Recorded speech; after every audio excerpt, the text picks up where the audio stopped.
আসসালামু আলাইকুম। কেউ যদি কাউকে কোনো মিথ্যা অপবাদ দেয়, যে কাজটা সে করেনি, যে অপবাদ দিবে সে মরণের আগ পর্যন্ত ওই অপবাদের কাজ নিজে না করা পর্যন্ত সে মরবে না।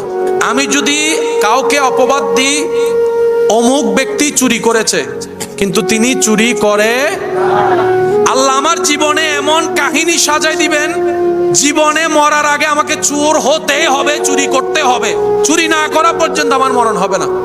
যদি সেই ব্যক্তিটা ধৈর্য ধরে আল্লাহর হুকুমের অপেক্ষা করে।